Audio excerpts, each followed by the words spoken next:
poddaren Daniel Westman om att vara ett dedikerat musikfan och Kiss-låtarna som du kanske inte har hört. Det här är Sommar i Let Me Know.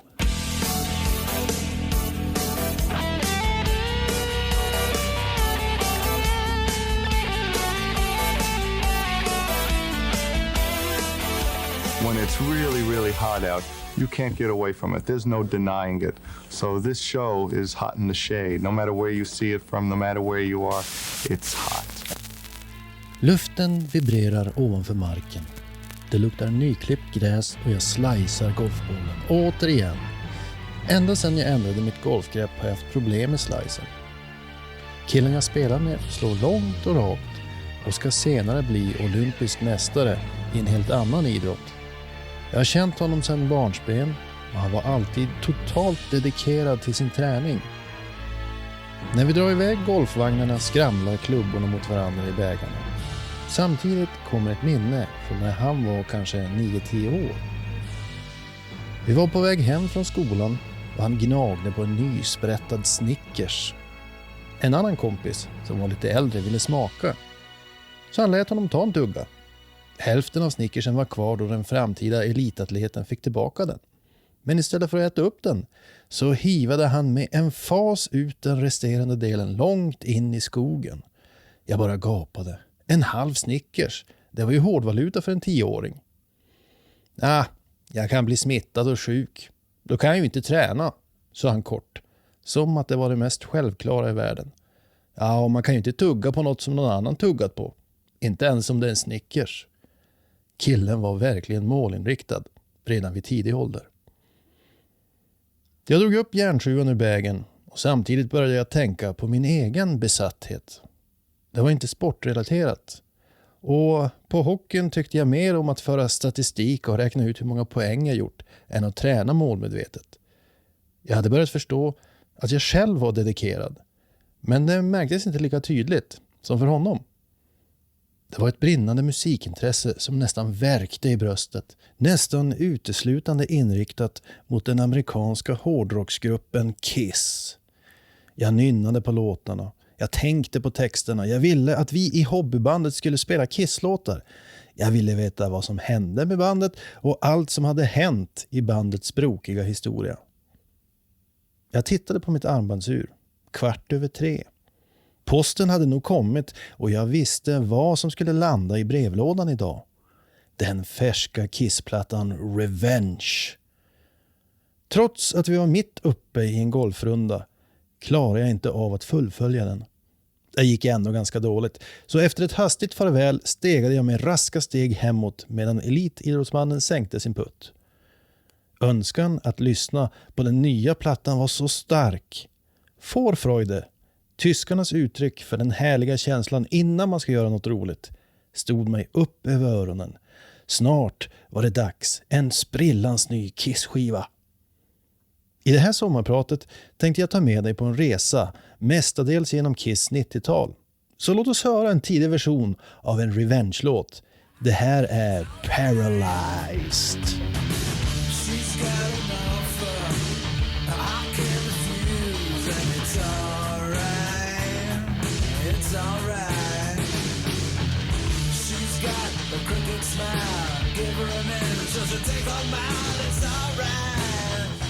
Yes, it's alright.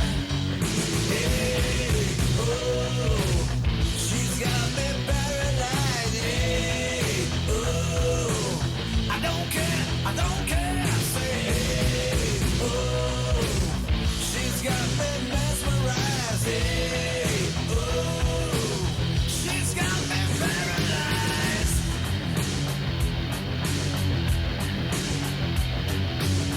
Be good, she knows she should, but bad habits are good.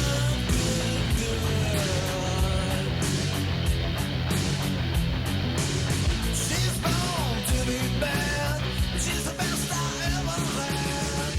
Now what this girl does in the name of love has got to be seen. Ja, den där demon gör ju inte skivan rättvisa, men det är roligt att följa hur de färdiga låtarna växer fram. Texten är ju klassiskt dålig gin. Ja, jag tror han fick mycket stöd på flera av de färdiga låtarna som Thou Shalt Not och Unholy. Ljudbilden på Revenge är min absoluta favorit när det gäller Kiss-skivor. Visst, trummorna på Creatures är bombastiska. Och Rock'n'Roll Over låter precis som Kiss ska låta, enligt många. Men i mina öron toppar Revenge båda ljudmässigt. Visserligen har jag en fäbless för hur skivor lät i början på 90-talet. Metallicas Svarta från året innan är nog än mer en ljudsensation i mina öron. Min personliga fascination för Kiss började en varm sommarkväll 1985. Det hade flyttat in en ny kille på gatan som hade en snygg stora syster som gillade Kiss. Och de hade både video och mängder av kopierade kassettband.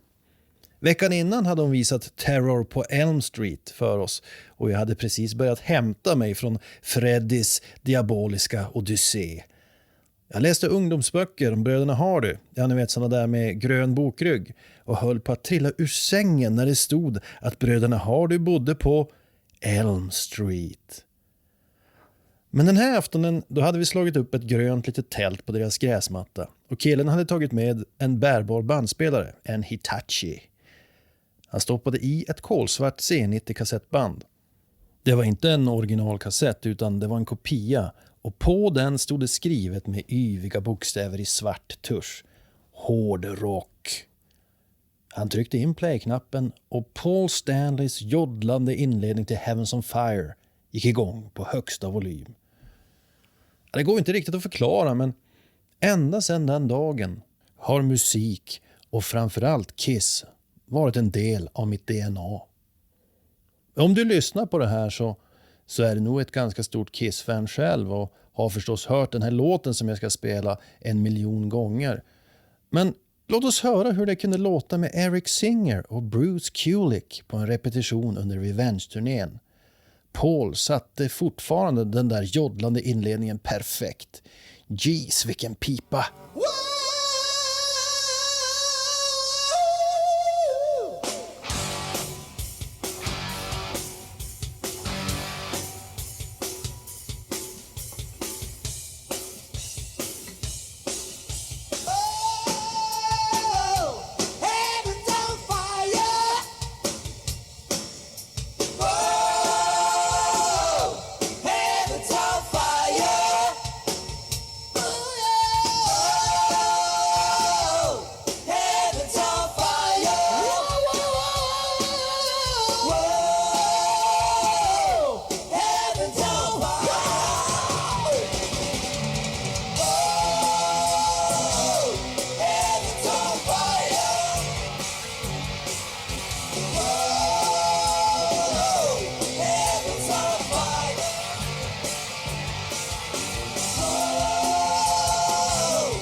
Ja, rent intellektuellt förstod jag ju att ett gammalt hårdrocksband inte var det mest användbara som man kunde fördjupa sig i. Socialt gav det ingenting. Istället distanserade det mig från andra, om jag uttryckte vad jag kände för musiken. I perioder har jag medvetet försökt ta avstånd från bandet. Men det blev precis som en gammal kamrat sa till mig på sent 90-tal då jag berättade att mitt nya favoritband var Judas Priest och att jag gått vidare från Kiss. Jag hade inte särskilt höga tankar om den där killen. Jag trodde nästan han var lite bakom flötet. Han brukar inte tala särskilt djuplodande. Men nu såg han mig djupt i ögonen och sa med ett snett flin: "Nja, du kommer garanterat att gå tillbaka till Kiss." Hur den där framtida åkeriägaren och miljonären kunde ha så rätt och jag så fel. Både om att ha lämnat Kiss-intresset bakom mig och om att han var lite lengrädde, ja det vet jag inte. Så småningom så var jag återigen uppslukad av Kiss och började känna ett allt större behov om att få prata med någon som kunde förstå fascinationen. I min egen hemstad kunde jag lika gärna vara E.T. som precis kraschlandat mitt tefat på jorden. En alien. Ja, ingen begrep ju storheten och vikten av att prata Kiss. Ingen i min närhet kopplade. På sin höjd tolererade de mina utlägg. En allt mer tilltagande frustration växte inom mig. Det fanns ingen som kunde matcha min intressenivå. Ingen förstår, eller nobody knows, var min känsla. Här kommer en ratad Gene-låt från 90-talet. Den heter Everybody Knows.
Efter lite bearbetning tycker jag att Everybody Knows borde ha petat någon sämre låt på en Kiss-skiva.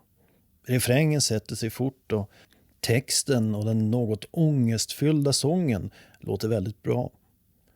Som många av Genes demos så finns den i flera olika versioner. Ofta anpassat för att matcha imagen och soundet på nästa platta. Jag gillar nog den akustiska versionen allra bäst. Efter lite hårt piskande från Bob Ezrin och med en revenge-ljudbild så kunde det ha blivit något helt magiskt. Att tala om något på djupet eller på en nivå som bara eoner av lidelse kan ge, att mötas i ett samtal om detta, det är speciellt. Man kan inte ha kunskap på denna extrema nivå inom särskilt många områden. Tid räcker inte till för att sätta sig in på det sättet. Dessutom måste det finnas en genuin passion. Allt kunskapstörstande är genuint och gör att faktorer som ork och tid ofta sätts ur spel. Bristen på möjlighet att totalt uppslukas av att diskutera och fundera kring musikorienterade teman hade skapat ett stort svart tomrum inom mig.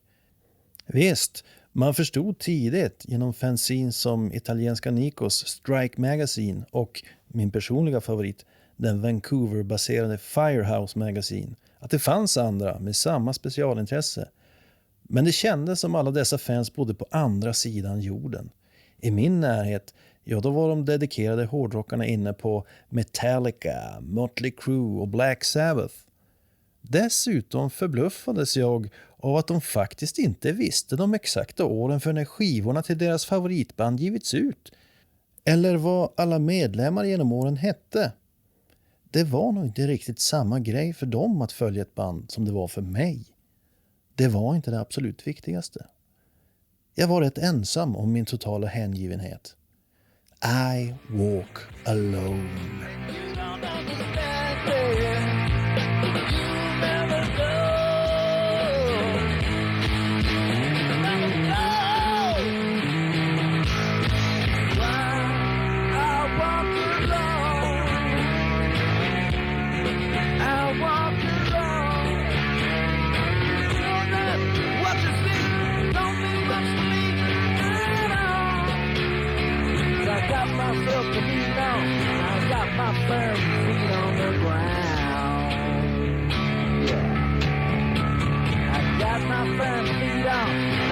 Myself to lean on.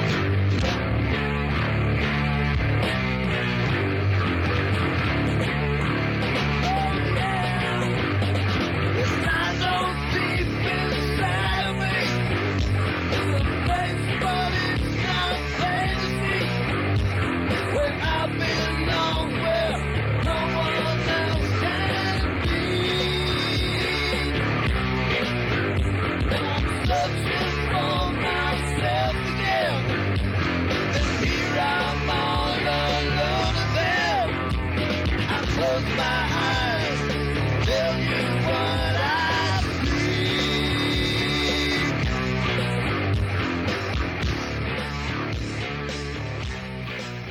I Walk Alone, som du nyss hörde, blev Bruce Kulicks svansång till Kiss.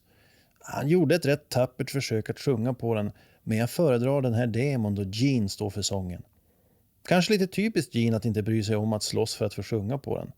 På tidigare plattor hade han ju ofta låtit den som spelat bas på demoinspelningarna få göra det på plattan. Good enough hördes han ofta säga efter att ha lyssnat på inspelningar i studion, eller keep it. Jag försökte under en längre tid skaka om intresset på olika sätt. Jag blev mer eller mindre en cineast, jag lärde mig allt om tungviktsboxning, jag spelade mycket golf, jag var amatörornitolog, jag skaffade fågelhund och jagade fågel, jag köpte båt och fiskade gädda. Allt det var jätteroligt, men det kittlade och berörde mig dock aldrig i samma grad som musiken gjort. Efter att Kiss återförenades 1996 och blev en nostalgiakt började Kiss-intresset att somna in på riktigt hos mig. Under Revenge-eran hade Kiss ansträngt sig för att verka vara ett band i tiden. Och trots ett dalande intresse hos allmänheten fortsatte man göra ny musik och lät grymma live. Jag kommer ihåg när jag lyckades hitta en bootleg-försäljare på en stor marknad i Västerbottens inland. Medan stekoset från hamburgerförsäljarna stack i näsan och Vildhasses vrål om att man skulle köpa hans hemmagjorda korvar duggade tätt, så stod jag och bläddrade igenom alla CD-skivor och hittade Brooklyn Rock City, inspelad på en liten klubb i New York 92. De gamla låtarna lät så uppdaterade och samtida. Eric Singer uppdaterade trummandet och Bruce Kulick visste precis hur man balanserade mellan att hålla sig till originalet samtidigt som han kryddade med sin egen gitarrstil. Lyssna på trummorna och gitarrsolot här så förstår du hur Eric och Bruce kan förgylla en låt som God of Thunder.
Men efter återföreningen var det inte samma band längre. Och jag försökte hitta andra artister som kunde fånga mitt intresse på samma sätt som Kiss gjort. Judas Priest lyckades nästan. Painkiller-skivan var en riktig favorit. Och ett tag hade jag en sofistikerad period då jag bestämde mig för att ha kavaj på jobbet, klippa mig riktigt kort och lyssna på Frank Sinatra och Sarah Brightman. Killarna i mitt hobbyband, ja, de lyssnade mest på Stoner Rock och Monster Magnet och Slayer. Men om vi någon gång kom in på diskussioner om Kiss så handlade det nästan uteslutande om att Paul Stanley var en jädra fjolla, såg ut som en tjej och var allmänt skittöntig. Här är ett smakprov från inspelningen av Revenge, och här kan man höra hur cool Pauls sång kunde vara.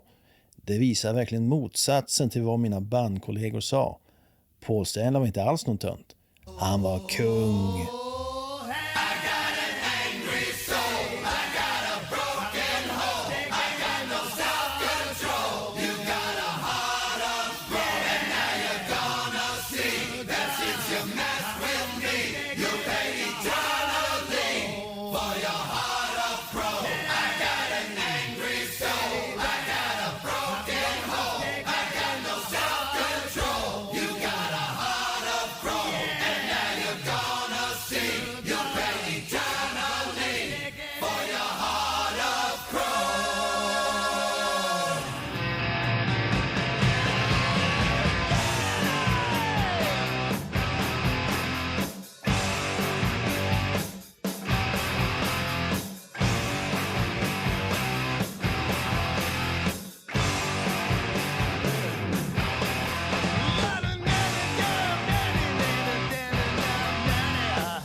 Precis som Kiss så försökte också jag passa in i den rådande musiken och försökte anamma den.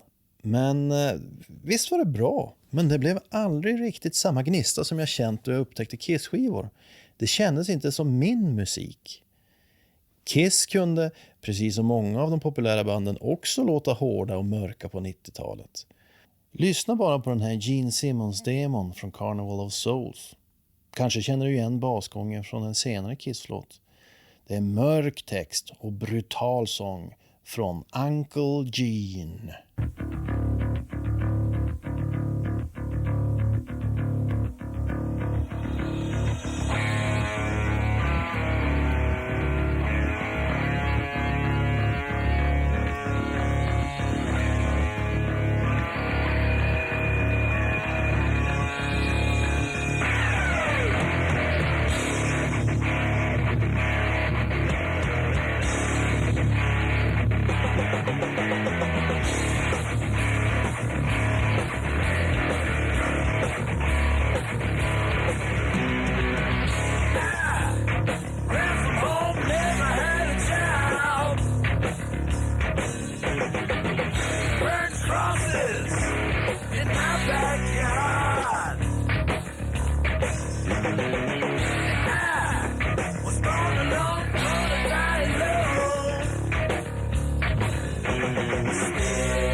Det gick ganska lång tid innan jag omfamnade mitt intresse för Kiss till fullo igen.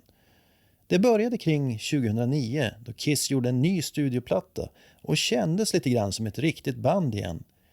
Eric Singer var tillbaka i bandet och det lät rätt bra live igen. Vid det här laget hade de i min omgivning totalt begravt allt vad Kiss hette. Musikintresset hade hos dem ersatts av mycket jobb och andra intressen.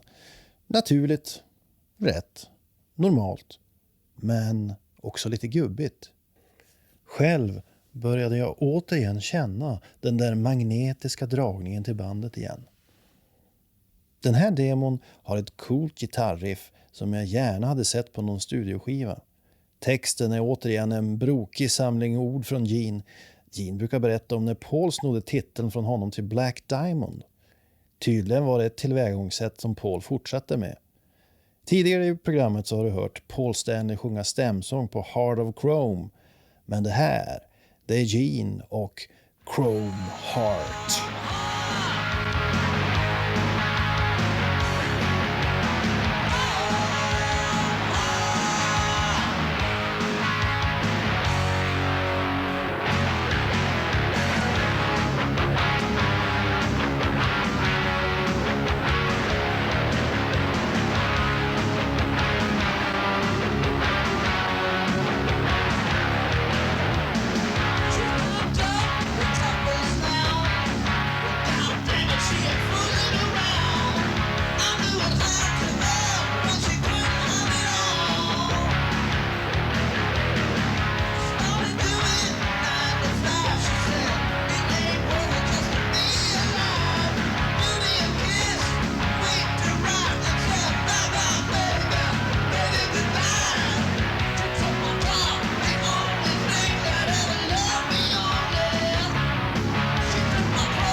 När vi ändå lyssnar på demos som Paul snodde titlarna ifrån så kan vi ta en till. Paul gjorde Rain till Carnival of Souls. Jag vet inte vad du tycker om Carnival of Souls, men jag tycker det var ett tappert försök där Kiss, precis som på Crazy Nights, gick all in för att låta lite som andra artister. Här kommer Genes demolåt där han återanvänder ett av sina gamla riff och ger det en liten hårdare inramning. Låten heter, ja just det, Rain.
En kall januarikväll när jag blickade ut i den mörka Norrlandsnatten fick jag något av en uppenbarelse. För att få utlopp för passionen var jag tvungen att använda mina kisskunskaper till något. Sluta och förneka dem. Göra något av det. Leva ut min fascination. Det kändes lite som att acceptera mig själv för den jag verkligen var och kliva ut ur garderoben. Liksom, jag är kissosexuell och faktiskt stolt över det. Och när folk frågade saker som, ska du åka och se dem igen? Eller, hur många gånger har du sett dem? Eller, hur gamla är de egentligen? Eller, har du sett något annat band?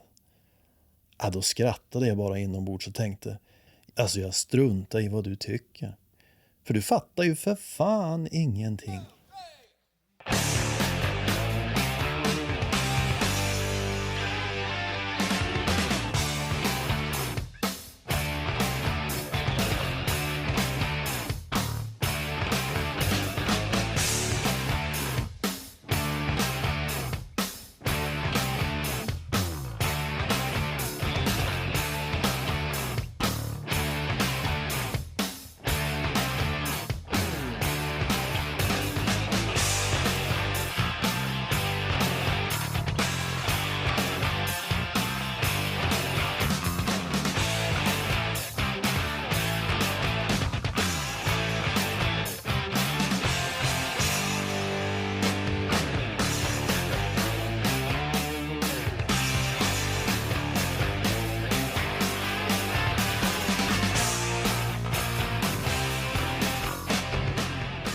Ja, det där var en skrotad demo. Do You Wanna Touch Me Now? Skriven av Snake från Skid Row och Paul Stanley för Revenge-plattan.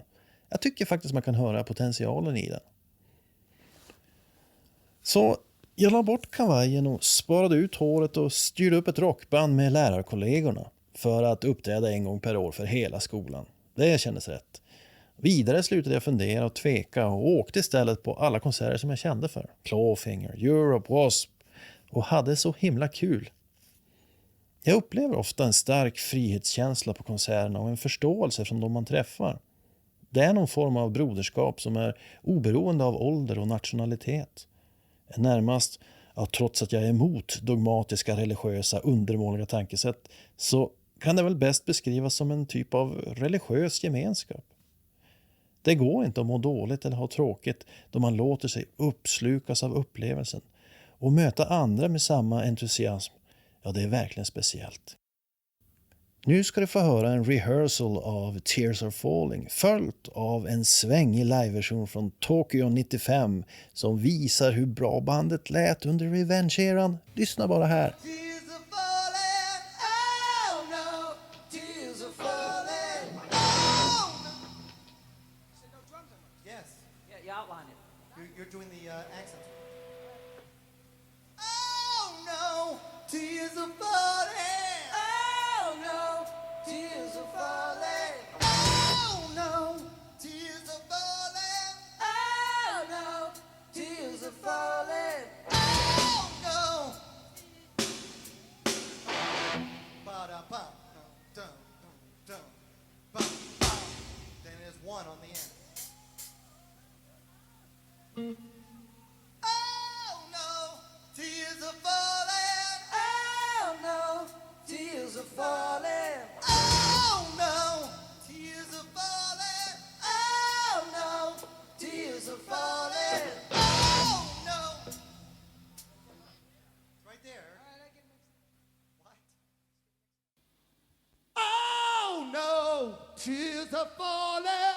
Oh no, tears are falling. Oh no, tears are falling. Oh no, tears are falling. Oh no, tears are falling.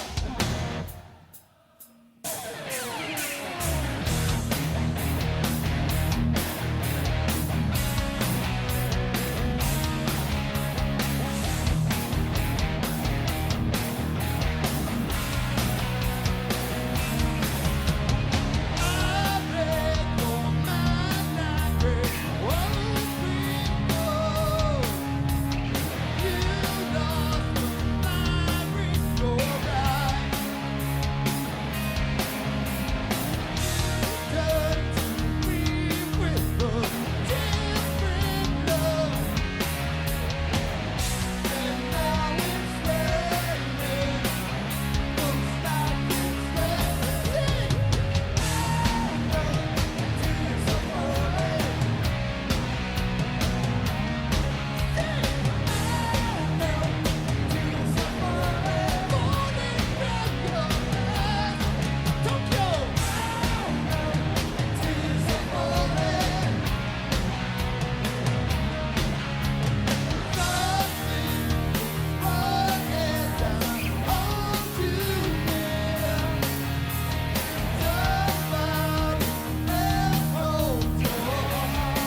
Jag hade som sagt kommit till insikten att jag var tvungen att hitta en ventil för mitt kissintresse. Det fanns ingen möjlighet att göra det på hemmaplan. Så jag var tvungen att hitta något annat sätt än att tråka ut sällskapskretsen med mina kissreferenser. För finns det något värre än en typ MÖP eller en fotbollsfanatiker som ständigt försöker leda samtalen mot just sitt specialintresse? Nej, jag vill inte uppfattas som sån. Men någon var ändå tvungen att stå ut med mitt kisspladdrande. Annars skulle jag bli galen. Frågan var bara, vem? En dag snubblade jag över en svensk-norsk kisspodd i mitten på 10-talet och förstod omgående att det här var ett grymt sätt att få utlopp för kissintresset. Jag frågade hur de spelade in och funderade sedan hur jag skulle kunna bli delaktig i något liknande. Vid det här laget hade jag länge varit aktiv på Kissforum, först på Kiss Asylum och senare på Kiss FAQ. Kanske kunde jag övertala någon där att delta i en podcast. Jag skrev ner några rader om hur man skulle kunna göra och lanserade idén för administratorn på Kiss FAQ, Julian Gill. Och han svarade snabbt, så här. I wouldn't mind hosting one. Would be fun to pick a board topic and discuss it to death. Han var på och inom en vecka gjorde vi ett första stapplande försök. Under kommande år förstod jag att Julian var villig och öppen för mina idéer och aldrig såg några hinder. Vilken kille! Så för första gången fick jag verkligen utlopp för alla tankar och funderingar i den podcast som vi startade tillsammans. The Kiss FAQ Podcast. Jag hade funnit likasinnade personer på samma galna nivå som jag själv. Nu, nästan ett decennium senare, så håller vi fortfarande på. Det känns nästan som kärlek.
Nyligen så bastade jag tillsammans med elitidrottsmannen, som är en före detta idrottsman nu. Om du kommer ihåg så var det han som jag lämnade på golfbanan då Revenge droppade i brevlådan. Jag har alltid haft stor behållning av samtalen med honom, även om han ofta tänjer på vad som kanske är lämpligt och genomskådar mina mörka sidor som ingen annan. Ibland kan jag tycka att det är lite synd att han inte är mer musikintresserad. Det skulle kunna ha resulterat i en riktigt grym podd. Att prata i en bastu, det leder alltid till så bra samtal. Vi kom in på hur man trivdes med livet och så sa han: ja, men vi gör ju det vi är intresserade av. Du har ju alltid gillat musik och bild och sånt. Och nu jobbar du ju med det på skolan. Det slog mig att det faktiskt var sant. Jag hade aldrig tänkt på att jobbet faktiskt tangerade mina intressen. Man ser liksom inte skogen för alla träd. Han är klok ibland, den där pöjken. Ibland behöver man någon annan som sätter ord på det. Det här är Everybody Needs Somebody.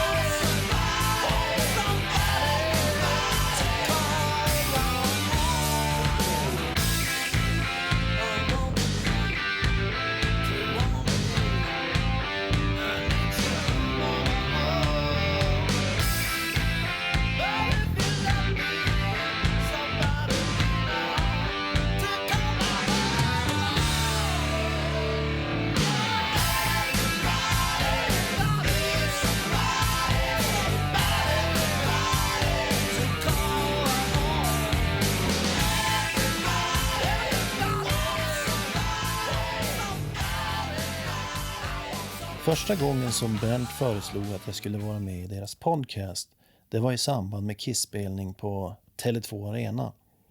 I ett regnigt och grått Stockholm så letade jag reda på den stora byggnaden där de hyrde en studio. Men då kom ett dräpande besked. Bernt hade typ skadat sig på konserten och kunde inte genomföra samtalet med mig dagen efter. Det lät som de fått kalla fötter och att det här skulle vara slutet för mig på den svenska podcasten Let Me Know innan det ens börjat. Känslan förstärktes också av att jag träffat honom innan spelningen på Slaktkyrkan där det var en Kiss-förfest. Och han kände inte ens igen mig. Han sa något om ansiktsdyslexi. Men de här killarna verkade inte särskilt proffsiga. Fönstret till de svenska poddarna verkade fortsatt vara helt stängt. Där hade jag tack och lov helt fel igen. Sweet. Men jag vill tacka Bernt och Marco för att de bjudit in mig och låtit mig vara en del av deras podcast vid upprepade tillfällen. Dessutom har jag fått vara med och leka på den svensk-norska podden som var inspirationen till att jag ville starta en egen podcast. Det uppskattas verkligen. Men nu måste vi höra en låt igen. Här kommer en demo med ett riff som Gina försökt använda flera gånger. Rolig låt som förtjänade ett bättre öde. Det här är Turn to Stone.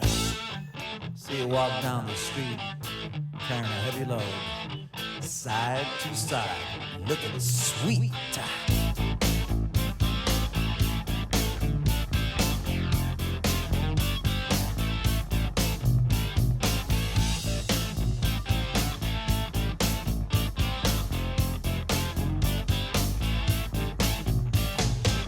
My mama told me about girls like you. She said, "Son, don't ever bite the bait. Just 'cause you can quote from the Bible, baby, that won't make you a saint." Then I walked in a room, smelled the cheap perfume. I saw you standing, baby, all alone. But it was too late, ain't no turning back. Just one look and I turned to stone. My, my. I turned to stone. Hard as a rock now, baby. Stiff as a bone. Alright. I'll give you lots of pleasure, honey. You give me lots of pain. I'm a junkie for your loving, mama, but I only got myself to blame. I got something, baby, wanna get off my chest. Got the shake screaming through my bones, but it's too late, ain't no turning back. One look and I'm turned to stone. My, my. I'm turned to stone. Hard as a rock now, baby. Stiff as a bone. Alright. You don't have to pay the rent on, baby. You don't have to be a star. But this is now in a jugular vein. I know it's gone too far. See you walk down the street, carrying a heavy load, side to side, looking sweet. Nu har jag flera outlets för mina tankar och funderingar kring bandet. Jag hoppas att du också har det. För att delta i Kiss-poddar, det är skitroligt, förlösande och en befrielse från vardagslunken för mig. Många som lyssnar uttrycker att poddarna är viktiga för dem. Det var särskilt roligt att få meddelanden från lyssnare som berättade att poddarna faktiskt hjälpt dem genom pandemin. Men den typen av härlig feedback är egentligen bara en väldigt välkommen bonus. För mig räcker egentligen bara att få resonera med likasinnande. Något som jag saknat så länge, ända sedan den dagen 1985 då jag blev ett Kiss-fan. Decennier efter den där tomma känslan att inte hitta någon på ens egen nivå. Känna den där känslan av att ingen fattar och framförallt att ingen vet ett skit om det man vill prata om. så har jag nu flera kanaler där jag kan frossa i Kiss-diskussioner. Ja, man borde kanske lägga tiden på att tala om viktigare saker. Man borde inte...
Är den här musiktrippen som jag och kanske även du som lyssnar är ute på, är det här bara ett sätt att göra en tidsresa till en mindre komplicerad tid?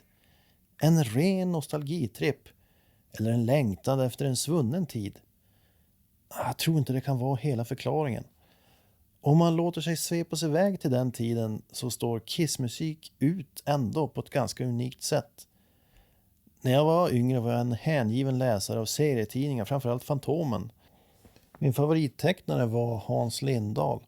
Jag älskade hans dramatiska och skickliga tuschteckningar som genomsyrades av spännande svärta.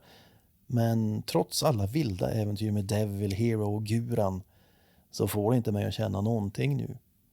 Och som amatörcineast så bör väl den första stora filmupplevelsen fortfarande skaka om mig. Star Wars eller Stjärnornas krig visades på SVT kring 1983 och den knockade mig fullständigt då. Men idag? Nja, inte så mycket. Vad gäller läsning så får jag faktiskt lyfta på hatten till en gammal elev som jag stötte på nyligen. Han presenterade den postapokalyptiska serien Mountain Man av Keith Blackmore för mig. Wow, där har Fantis inte en chans i jämförelse. Filmmässigt får Star Wars stå tillbaka för andra filmer, även om jag fortfarande gillar en del från ungdomen som Rocky 4, Dansa med vargar, Oliver Stones Plutonen och något senare Seven med Brad Pitt. Men låt oss höra en sommarlåt, det är ju sommar för fasiken. Det här är Summertime Blues med Kiss. Sometimes I wonder what I'm gonna do. There ain't no cure for the summertime blues.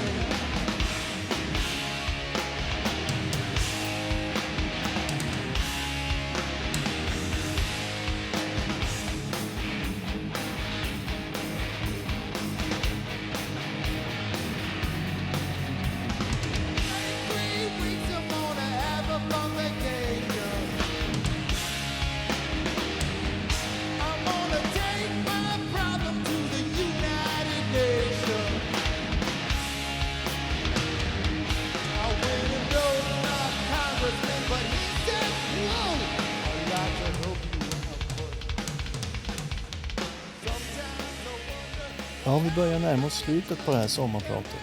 Jag kommer ihåg när jag pluggade musik i Växjö för några år sedan. I klassen gick, till min stora glädje, ett likasinnat Kiss-fan som hade Unmasked som favoritskiva. Ja, något tveksamt där kanske. Men han berättade några anekdoter om hur hans anammande av Kiss ta ingen skit-attityd ofta ställt till det för honom. Och det var rätt kul att se ett exempel på det här live under utbildningen. På lektionerna vägrade han spela bas utan plektrum. Gene spelar ju med plektrum, menade han. Basläraren ville underkänna honom, men han stod på sig. Han kontaktade rektorn och fick sen spela med plektrum. När vi sedan satt och pratade om Kiss och deras plattor så pausade han och sa på en utandning: skönt att träffa någon som förstår. Och så tittade han på mig. Ja, alltså jag instämmer. Det är skönt att träffa sådana som du, som lyssnar på det här. Sådana som förstår. Och här är låten som skulle markera slutet för Kiss osminkade era med Bruce och Eric. Den eran som jag var så förtjust i. Den här låten skulle vara sista spåret på Carnival of Souls, men hamnade i sopkorgen. Det här är Outromental. Och tack för att du lyssnat på mitt sommarprat. Och ha en fortsatt jättehärlig sommar.